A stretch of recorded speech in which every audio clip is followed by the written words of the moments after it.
I was broken from a young age, shaping my soul.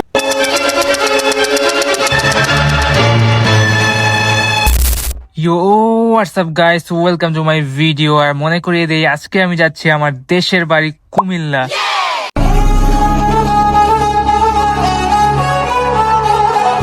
So আমরা এখন এখান থেকে মেট্রো দিয়ে যাব মতিঝিল। বাই দ্য ওয়ে বলে রাখি আজকে আমার সাথে আছে আমার বড় ভাই তানজিম। এতক্ষণ কিন্তু মেট্রোতে ভাই অনেক মানুষ ছিল, এর আগের প্ল্যাটফর্মে জাস্ট সবগুলা মানুষ নেমে গেছে, আর এখন দেখতেই পাইতেছেন মেট্রোটা কত খালি আছে। তো ফাইনালি প্রায় আধা ঘন্টা জার্নি পর আমরা এসে ল্যান্ড করলাম মতিঝিল। আমি তো ভাই টেনশনে ছিলাম এতগুলা ব্যাগ নিয়ে মেট্রোতে উঠতে দিবে কিনা। যাই হোক কোনোভাবে ব্যাগ ট্যাগ নিয়ে এসে পৌঁছাইছি, এখন আমাদের বাস ধরতে হবে।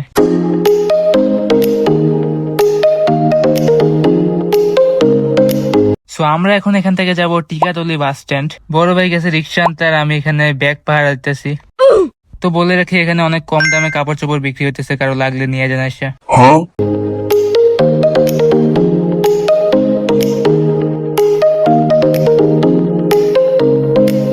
ফাইনালি আমরা চলে এলাম টিকাতলি বাস স্ট্যান্ড, বাট এখানে বাসের চেয়ে মানুষই বেশি দেখা যাচ্ছে।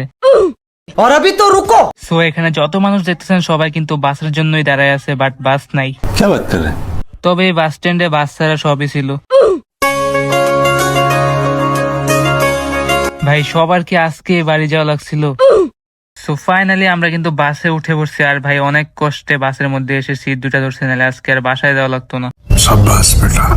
ব্যাগগুলি বাসের ট্রলিতে রাখার কথা ছিল, বাট ট্রলিতে কি জানি সমস্যা হয়েছে, এই জন্য এখন এগুলো আমাদের কোলে নিয়ে যেতে হবে।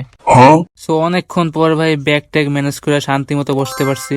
এদিকে আবার জানলা দিয়ে রোদ আসতেছে, আমার পুরা মুখ আজকে কালা করে ছাড়বে। তো যাই হোক আল্লাহ রহমতে বাস এটা ছাড়ছে, এখন আবার রাস্তার মধ্যে কোনো জ্যাম না পড়লেই হইলো। এর মাঝে আবার আমাদের টিকিট কাটা শেষ, আর এই হলো বাসের টিকিট। তো টিকিটের দাম নিয়েছে 250 টাকা, ভাগ্যির সাথে আবার ঈদ বোনাস খুঁজে নেই। এর মাঝে আবার চলতে চলতে বাস আটকে গেছে জ্যামে। যাই হোক জ্যাম বেশিক্ষণ ছিল না, বাস আবার ভালো গতিতে চলা শুরু করছে। আর আমি যেখানে বসছিলাম এখান থেকে ভিউ দেখো ভাই কত জোশ আসতেছে, প্লাস সাথে তো বাতাস আছেই। যাই হোক মাঝখান দিয়ে আমরা আবার একটু ঘুমাই নিয়েছিলাম, এত সুন্দর আবহাওয়াতে কার না ঘুম আসবে। আর বাস যেমনি চালাইতেছে বাসায় যাওয়ার আগে না চাঁদের দেশে চলে যায় আবার। এর মাঝে আমার টুপিটা আবার 2বার উড়ে গেছিল, এবার ধরে রাখছি দেখি আবার কেমনে উড়ে। আরে ভাই কেউ ড্রাইভারে বুঝা ভাই, জোরে চালায় লাভ নাই, বাস এটা আকাশে উড়বে না। যাই হোক বাস এটা আবার জ্যামে আটকাইছে। এতক্ষণ একটু শান্তি লাগতেছে ভাই, বাতাস খাইতে তো পুরো পেটে ভরে গেছিল। সো বসে বসে অনেক বোর হইতেছিলাম, তাই বাসের মধ্যে বসে আমরা বাসের গেম খেলা শুরু করে দিয়েছিলাম। লিটারেলি ভাই আমি বাসের মধ্যে বাস চালাইতেছি।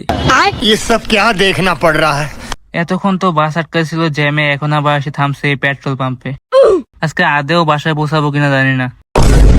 এদিকে এই ব্যাগ নিয়ে বসে থাকতে থাকতে তো আমার হাত পা কোমর সব ব্যথা করতেছে। উঠালে রে দেবা, উঠালে রে বাবা। ভাগ্যিস সস্তায় এই টুপিটা কিনছিলাম, নাহলে আজকে বাতাসে এই চুল সব উড়ে যেত। যাই হোক বাসের কাহিনী শেষ হলো, এখন আবার আমাদের সিএনজি নিতে হবে বাস স্ট্যান্ড থেকে বাসায় যাওয়ার জন্য।